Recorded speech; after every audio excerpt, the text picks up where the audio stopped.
ادع إلى سبيل ربك بالحكمة والموعظة الحسنة وجادلهم بالتي هي أحسن إن ربك هو أعلم بمن ضل عن سبيله وهو أعلم بالمهتدين.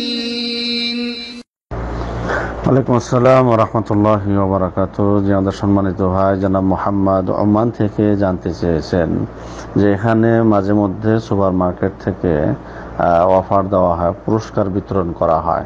যেমন super market থেকে যদি 5 টাকা বা 10 টাকার কোনো বস্তু কেনা হয়, সেই বস্তু কেনার ফলে একটি কুপন ফ্রি দেওয়া হয় এবং সেই কুপন তারা লটারির মাধ্যমে কয়েকজনকে পুরস্কার দিয়ে থাকে।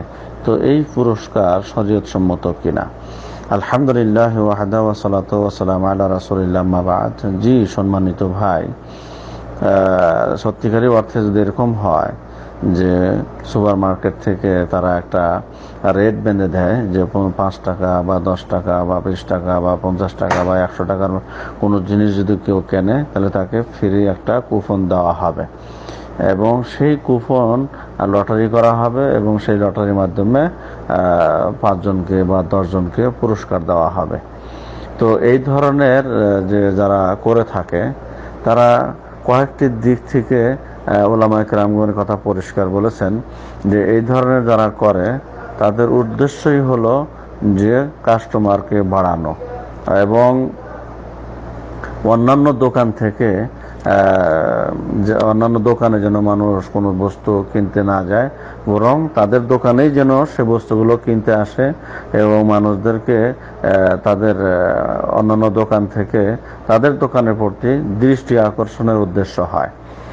আর এই পুরস্কারের লোভে দেখা যায় যার কোনো জিনিস কেনার প্রয়োজনও হয় না, সেও সে জিনিসগুলো কিনে থাকে এবং কোনো সময় পুরস্কারের লোভে অপ্রয়োজনীয় জিনিস বা হারাম বস্তু কিনতেও দ্বিধাবোধ করে না এবং এই পুরস্কারের লোভের কারণে অন্যান্য দোকানদার, অন্যান্য সুপার মার্কেট যারা চালায়, অন্যান্য দোকানদাররা, ব্যবসায়ীরা ক্ষতিগ্রস্ত হয়।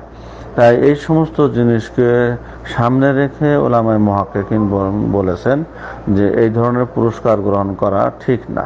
এই ধরনের পুরস্কার বা উপহার যারা বিতরণ করে থাকে তা ঠিক না, বরং এটা শরীয়তে জায়েজ নেই। তার কারণ এটাও একটা জুয়ার অন্তর্ভুক্ত। উলামায়ে মুহাক্কিকিনগণ এই কথাই বলেছেন।